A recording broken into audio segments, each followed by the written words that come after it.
Welcome back to Morning Trade Live. It is time now for the big picture. Let's welcome in Nathan Peterson, Director of Derivatives Analysis at Schwab Center for Financial Research. A very good morning to you. What do you see as far as some of the action we're seeing out there at the moment? What's it telling you right now, Nate?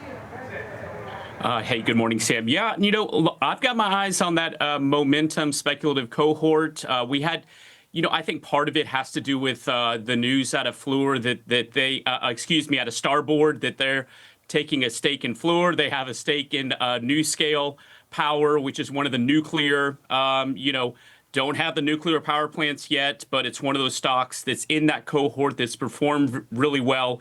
That is, creating what we've seen here. What I think, Sam, if we go back to February 10th, when we got that 3% down day on the S&P 500, we got a mini flash crash in crypto. We got a lot of excess taken out of there. Then you come in the following week, and we still saw money go into the momentum names. That's your quantum, nuclear, rare earth, satellite, rocket, flying cars, all of those guys. And then those have now corrected about 20 to 25% off their highs just in like 5 to 7 days. We're seeing some more of that today. So this froth that you've been talking about it with a lot of your guests, that we've seen in these, baskets of stocks that are underneath the index level, that are not profitable, that are long duration assets. That momentum has broke over the past basically 10 to 12 trading days. Now we're seeing it in gold and silver. And so this is just taking some of that leverage out of the market. We know that the margin balances have been very high. It's kind of breaking some of that momentum because now the dip buyers are not getting rewarded. Now there is some technical damage. And how far will it go? We don't know yet. I guess the question I kind of have in my mind as I watch this correction underneath the surface within momentum take place is that, can we find some stabilization there, or does it begin to bleed over into the market overall because perhaps we have too much leverage in the system? We still need to get some more liquidation, some more margin calls within that space. And then therefore, if that occurs, it can kind of feed on itself and bleed over into other areas of the market. We haven't seen that yet. Let me be clear. At the index level, we're looking good here. The NASDAQ is showing some weakness, reflecting some of that correction. Oftentimes, what we can see is when the momentum trade, I'm not going to call it dead, but when it really takes a rest like it has over the past 10 trading days, you can get rotation into other areas of the market, which can hold the index levels up, maintain that buoyancy. It looks good so far, but that's really what I've got my eye on. I know for those active traders that are out there, they've probably been in a different market since October 10th than what the index level would reflect. Yeah, it's interesting that you bring up certainly the trade around nuclear stocks and also quantum that we'd seen. I mean, this had been described as a bit of a speculative type trade and had been sort of concerning some people. And obviously we're seeing a little bit of correction there now. And as you mentioned, now we're sort of seeing that moving into some of the commodity space as well. Perhaps some profit taking there.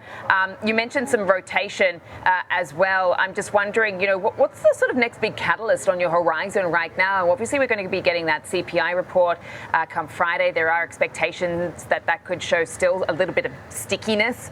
But then obviously we've got the Fed meeting next week as well. But it just seems like the market has pretty much priced in what we're likely to get from both of those events. So how are you watching things?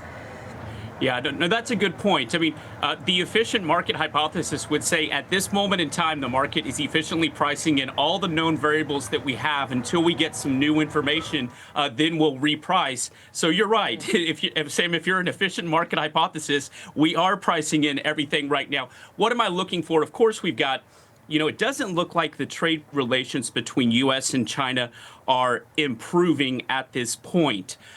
Will the market, kind of give, some patience around that topic until we get potentially to the Trump and Xi meeting at the end of October? Probably, we'll have to keep an eye on that. That's on the back burner, or maybe it's on the front burner at this point. Government shutdown, maybe not as important, but if that begins to have some spillover, we're not getting economic data.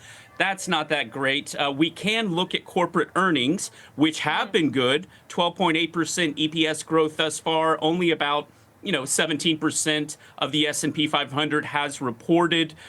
So we'll look at commentary around that from corporations to see what guiding is. Mega cap tech. I mean, we've got, Tesla, Netflix, and the likes of some of those larger cap tech that are reporting this week. The mega cap tech, some of the Mag 7 or whatever you want to call them, Fab 5, are reporting next week. Those will be important to watch there.